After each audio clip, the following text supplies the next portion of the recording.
आपातकाल को हमारे परिवार ने भी झेला है।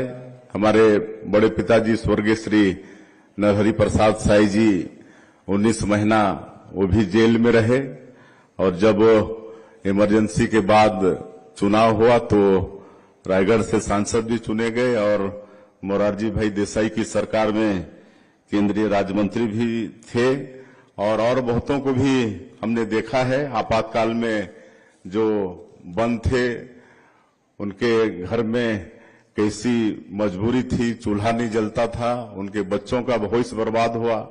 ऐसे अनेकों परिवार को हमने देखा है और जो संविधान हमारे देश का है और पूरे दुनिया में हमारा ये देश सबसे बड़ा लोकतांत्रिक देश है और जो संविधान हम सभी लोगों को समान रूप से जीने का अधिकार देता है, अपने विचारों को रखने की, अभिव्यक्ति करने की स्वतंत्रता देती है, वो सबको इमरजेंसी के दौरान छीना गया।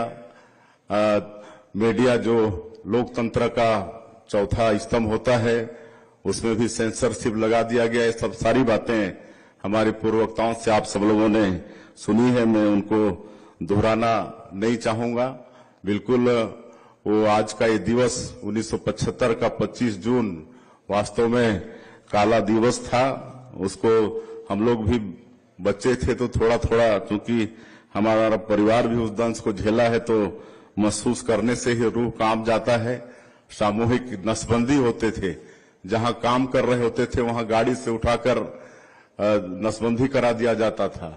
इतना कि कुंवारे लोगों का भी नसबंदी हो गया और इससे बड़ा अत्याचार इस देश में क्या हो सकता है। एक तरह से शर्म की बात है। तो ये सब सारी बातें आ गई हैं और हमारे देश में 1 लाख से ज्यादा लोग जेलों में भर दिए गए। छत्तीसगढ़ में भी करीब 1,500 लोग जेलों में भरे गए, जिसमें सच्चिदानंद उपासने आज हम लोगों के बीच हैं, जिन्होंने 19 महीना जेल में काटा है।